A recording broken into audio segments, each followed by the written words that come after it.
All right, let's get to part 11. So part 11, I'm just going to kind of work on some of the chrome, the white, the lightest areas to kind of pull those together, the details here in the side of the car. That'll take care of the whole side of the car, and then jump on to the interior. And then I'll decide whether to do the wheels or the grill first.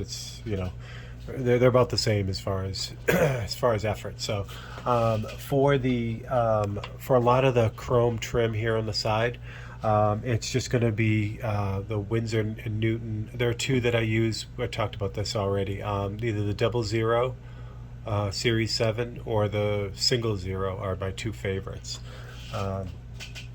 But whenever I give advice to people who are looking to buy these brushes, I just say get the 00, the 0, and the 1. You'll be totally happy in every situation. For detail, anyway. All right, so let's zoom in a little bit here. A bit of a closer view. So it's just things like the Super Sport logo on the back, the highlights and the chrome on the bumper and things like that. Just the littlest details. Again, I'm not worried about the wheels right now, or the tires. Excuse me. Still fighting this cold. All right. So the chrome trim around the wheel well is just a matter of kind of letting the brush do its thing. The hardest thing to resist is to really push that brush down. You gotta just I just really use just the end of the brush, and these brushes have such good spring to them that if you let them do their job, it'll really kind of give you a really tight fine line.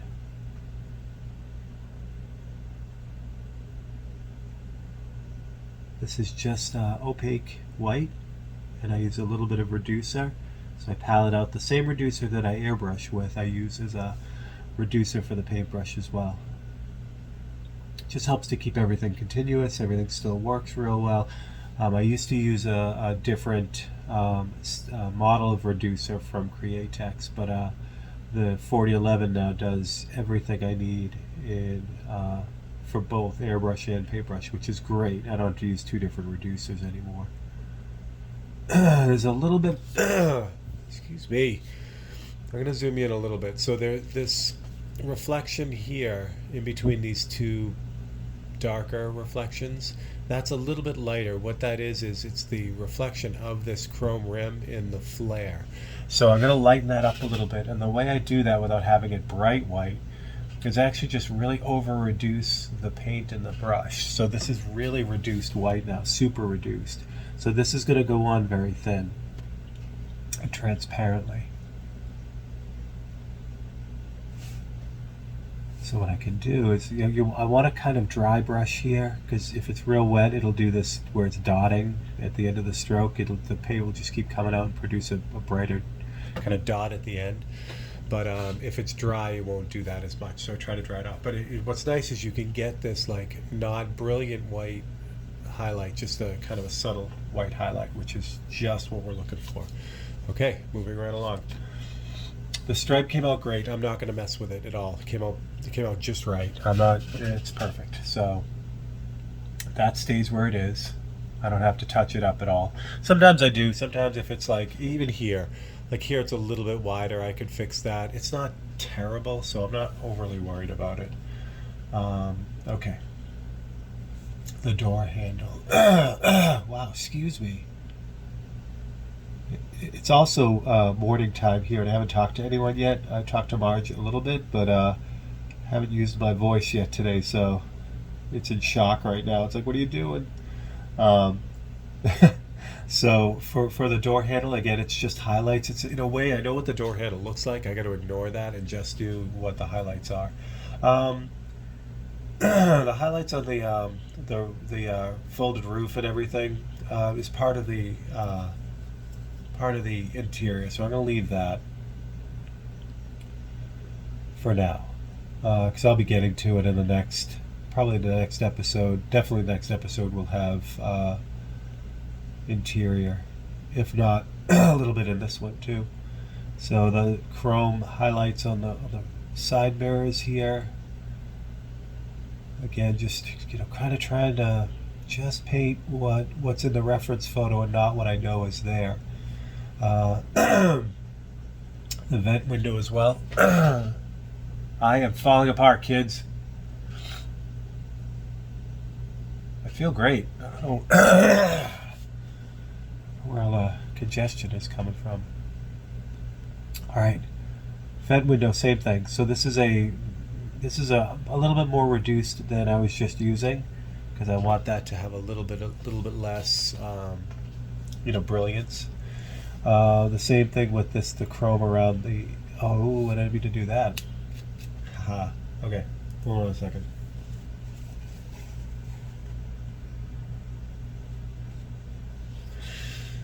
So that's kind of a cool mistake to have happen at this point, which is nice because I can show you what just happened and how I fixed it. I will fix it. So on the back of this panel, there's a magnet, but the magnet doesn't go all the way to the end of the panel.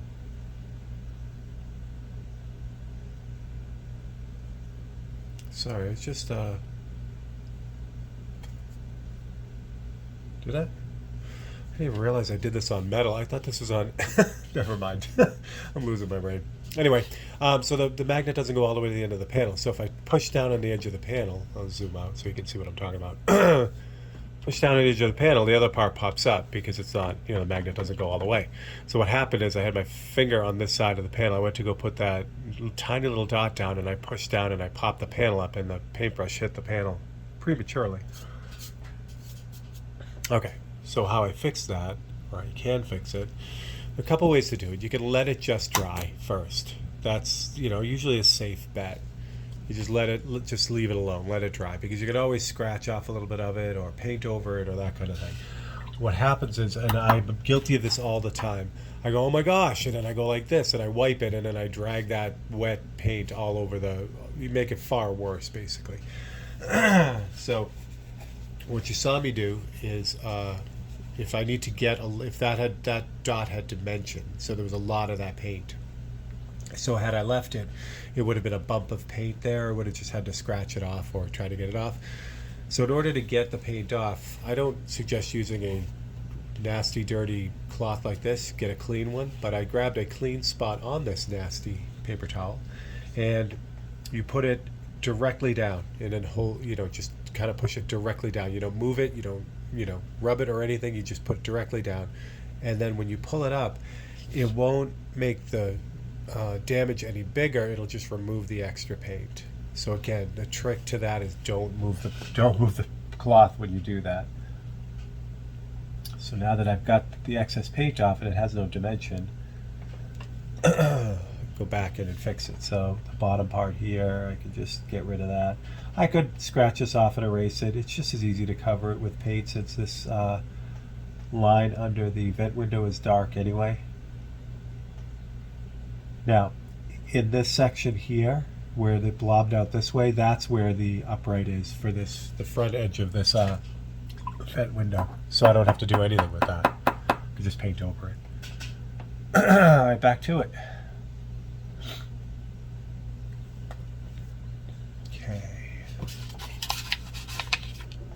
What I was marveling at is I could have sworn I did this on an ampersand panel, but I believe it's on a piece of 080 aluminum, which I didn't even know I did.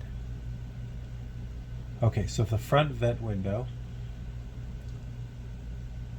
the leading edge of that chrome is bright.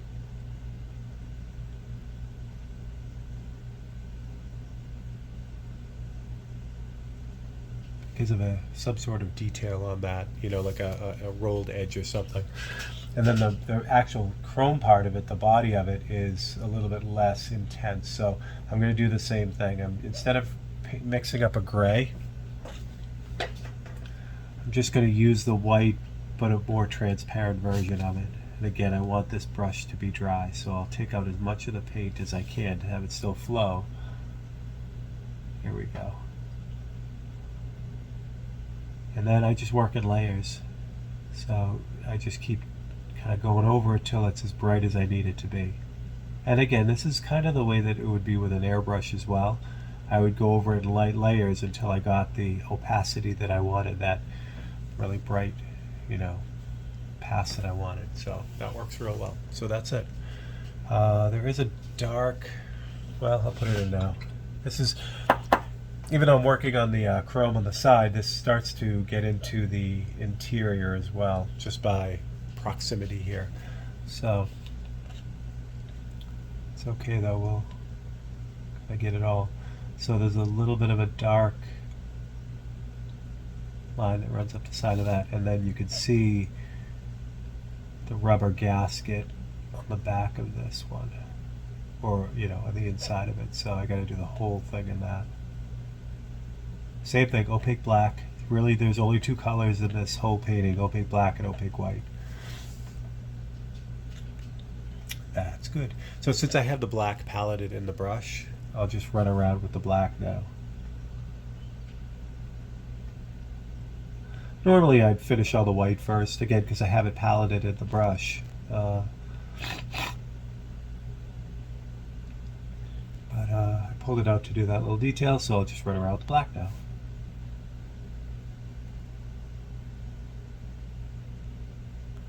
And really, I mean, with the tiniest details, you're just relying on, again, the end of that brush. Just let the brush kind of touch the surface and do what it needs to do. And again, this holds such a great point that it really does do the finest of lines. You don't have to really worry too much about, messing around with it. I could do a pretty broad line too, but it's built to do tiny lines and tiny details, which is nice. So I'm filling it around these other highlights, which adds that dimension to that. The reflections, the same thing with the door handle. And I can start putting in the other bits and pieces of the door handle, and the Super Sport logo on the back, same thing. It's now just a white highlight, but as I kind of get in closer, I can add the depth of those letters. If I needed to clean anything up too, the black is a great color to do that as well. Okay. I only have the front end here left to go. So there's a couple decisions, or artistic decisions that are to be made here as well. This reflection here, these two reflections here, are something it's next to the car. It's something reflecting onto the car. So these aren't like a natural reflection. This little guy right here, though, this little one right here, is the reflection of the sun in that top. So if I was deciding on highlights to put in, I would probably leave these two out. They don't really do much to tell the story, but I may put this one in. I'm going to wait on that one till the end and see how it looks. Sometimes sun reflections and really bright reflections do more harm than good. They take away from the image. Certainly, something like that is going to really add a lot to the painting.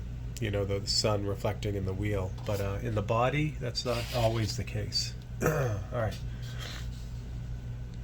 I've cleaned out the brush, so I'll jump back to white to finish up that.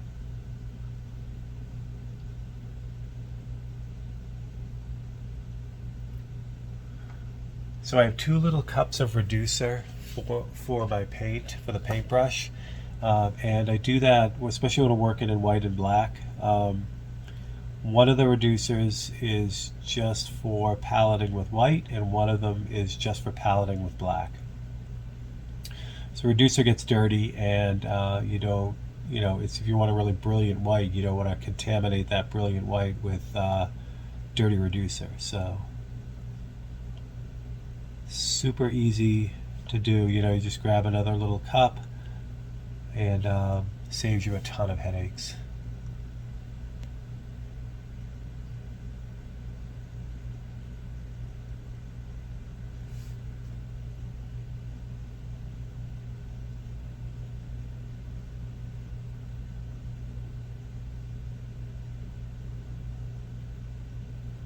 So I just kind of get it in and then wind it up and smooth it out.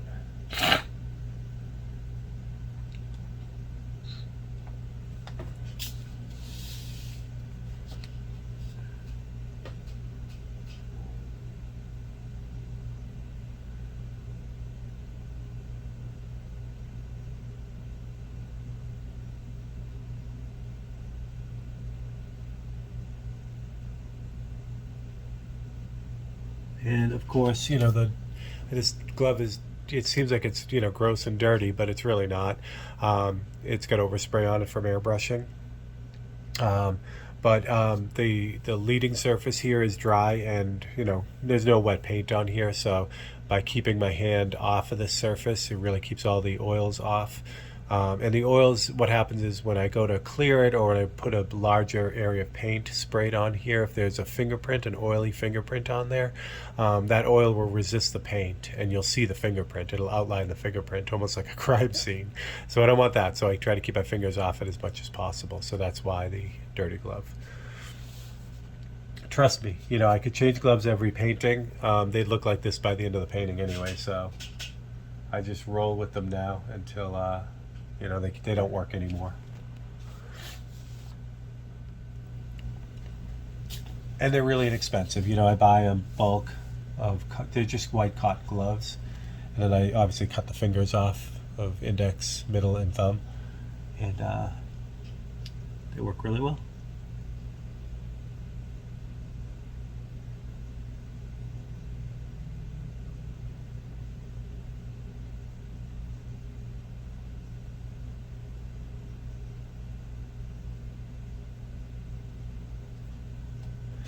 Okay, chrome trim, that's good. And I mentioned that there's this really like a darker detail on the upper side of this where the metal rolls over before the chrome is on it. So I'm going to drop that in now. And you can see why, if I painted the black in first, I'd really have to kind of match the white up to that. And the white is a longer line. So instead of trying to do all that, I'll do the black line after, and then what I can also do, like where it's bumped up here a little bit, you know, the chrome isn't really, like I had a little wobble right there. This black line will also clean that up, which is nice. And it's just along the top here. These are the subtle details that really, you know, kind of make everything come together. And now, if there is on the other side, like here, I did flare out a bit with the brush, so I can just kind of run around this thing with the black and just kind of clean those up too. There is the chrome. Yeah, I'm going to leave that little highlight out up here to start, just to make sure that I actually need it, because right now it looks good. Sometimes when putting stuff like that in actually just kind of takes away from it, so I'm going to go with that. So now the crossed flag logos. Same deal here. So it's a mix of, like I'm going to start with the reduced white to kind of add a little bit more than that, to add the lighter details to the bottom panel here.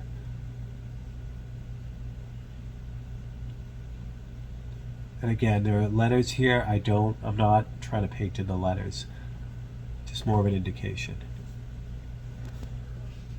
The flagpoles, the crossed flagpoles are bright white, so I want to use a little bit stronger white for that.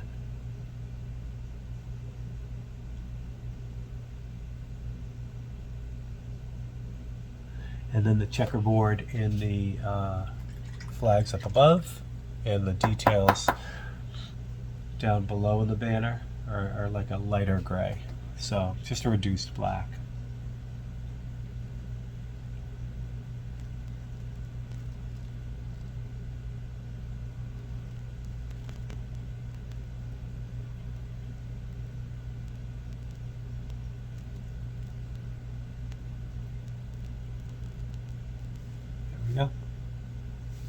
Double check everything. Back side here can use a little bit of black. Here's a little bit of a mismatch in the rear end of the car, so this is a good chance to clean that up too. It's good. The lower rocker panel, it's got a little bit of a mismatch here too, so I can fix that. A little bit of white.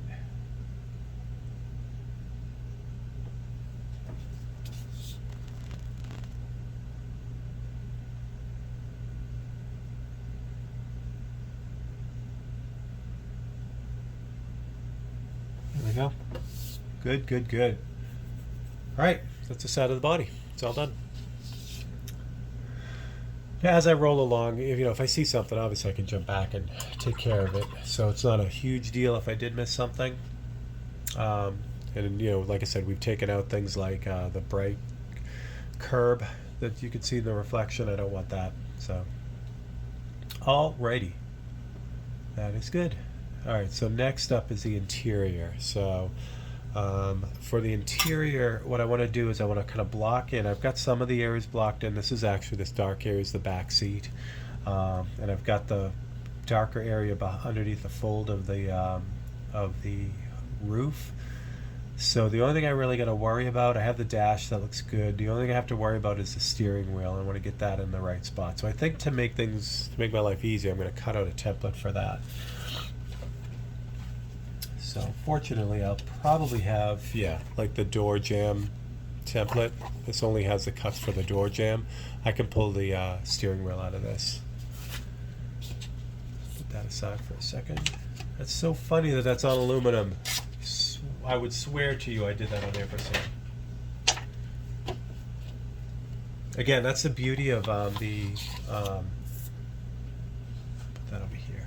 That is the beauty of the Autoborn Sealer. This is the Autoborn Sealer Gray that I use. 6003. All of the Autoborn Sealers work the same way, but that's the beauty right there of this stuff. Like I'm painting on this aluminum panel, but I would swear to you that I was painting on the ampersand panels, or the UPO paper, or whatever else. It gives you that uniform surface across every substrate that you may use, which sounds, for me, it's really important because I have these techniques and these tools that I use, and I need them to be consistent, and the way to be consistent is to have consistency in the surface. Some people like to paint on everything, all kinds of different things, and they love the difference of those things, like canvas, or the texture in canvas, or versus the texture of like a really rough watercolor paper, and that's great. But for me, I need everything to feel the same, so I'm not adding that extra variable, and that's where this stuff really works really, really well. It sticks to everything. I could paint this on, if I'm working on a piece of plastic, I can paint this on plastic and it'll give me the same feel. I could paint this on paper, build up enough of it, it'll still feel like everything else. And again, I'm not wrestling with, all right, what's this surface doing, or how does this, feel differently than the other, or how differently it absorbs paint, or whatever. So that's my PSA on Autoborn Sealer. Alright, so let's get the steering wheel out. Steering wheels are always funny to me because it's, I say it all the time, I try really hard to paint what I see and not what I think. Steering wheels are funny to me because I know where they are in the car. So if I would have just painted in, I know I would put it in the wrong spot because I would want to push it over more to the driver's side, because I know it's over there. But if you look at this thing, the steering wheel is directly in line with the passenger side of the roof in the back. It's just like, I don't know, I've been like shoving it over. So this is why doing a stencil or a cutout for this is really good. It gets it in the right spot without having to figure it out or guess.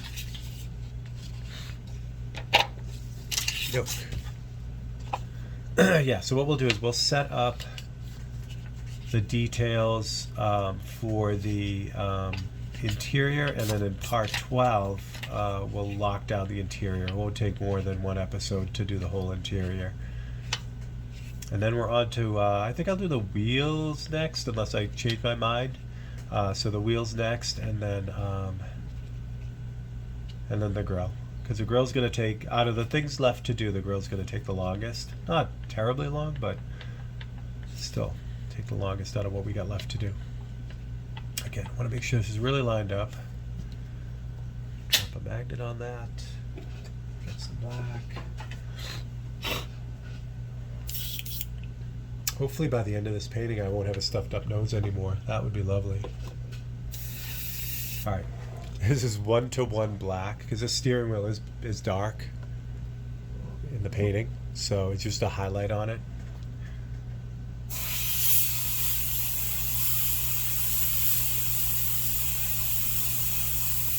And just like every stencil, every cutout that I do, really, really, really, really, really try to work in light layers, especially in an instance like this where the cutout is really small. It's easy to flood that. It's just to hit it really hard. And that's when it makes a mess. So I really still try to, do this in, 10 to 20 passes, really lightly, build it up. And then I won't have to worry about, going back. Lovely. Perfect. All right. Let's see. We got 5 more minutes.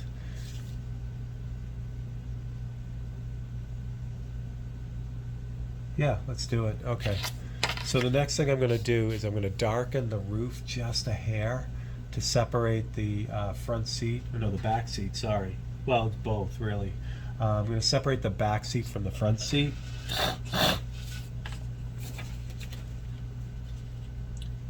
Again, it's all about subtlety here, just really light layers. I have to cut a new copy because I don't have a copy that has that free.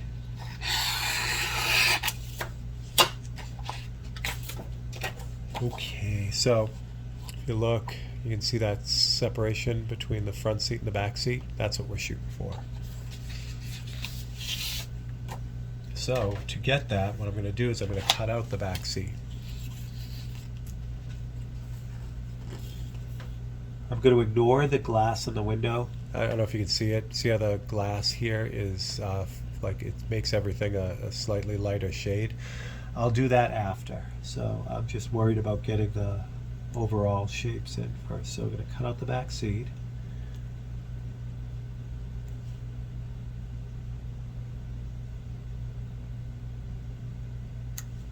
I won't do that. I'll do that with a paintbrush. It's a highlight on this side of the back seat as well. And that's what I was debating on, whether to leave it or cut it out. So I cut it out because I can always add that back in.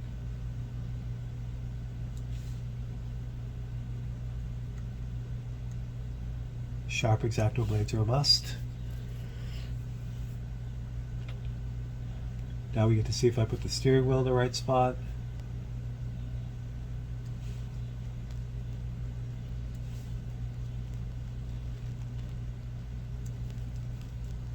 Just barely see the back seat here. May not even use that cutout right there. Well, may not use it because I can't get it out. There we go. Okay. Perfect. All right, let's spray this and then we'll be ready for the next episode. So this again, we're talking subtle. I mean, really subtle. I could nail this that would make the back seat black, and I don't want that. I just want to indicate where that.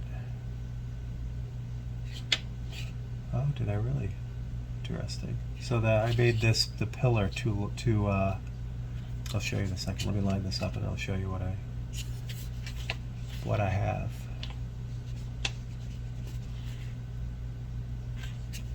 That's it. That's good. Okay. Okay. Yep. Good. So 2 things are going on here. If I zoom in, you can see them. There we go. You can see the extra pillar sneaking out here and over here. So I made both of these trim areas too big, which is okay. I can make the adjustment after.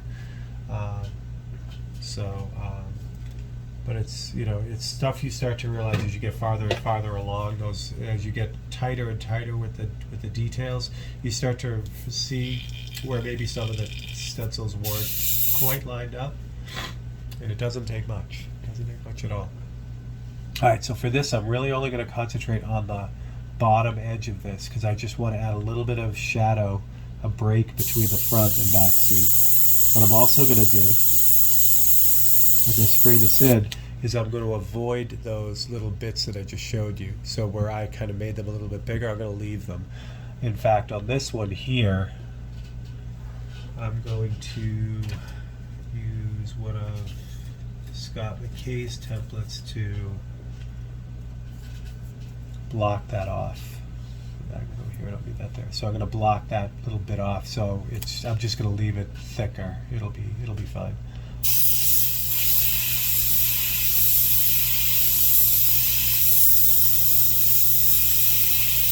And that is it, kids. It's all she wrote. I'll show you the effect that had. It's really kind of nice. It's subtle, but but that now sets off the back seat from the front seat. And there's a line that goes across, which we'll grab on the next episode. So there we go. All right, so join me for the next episode. We'll finish up the interior, and then we'll be able to move right on. All right, I'm Steve Leahy. This is Open Studio, and I will catch you on the next episode.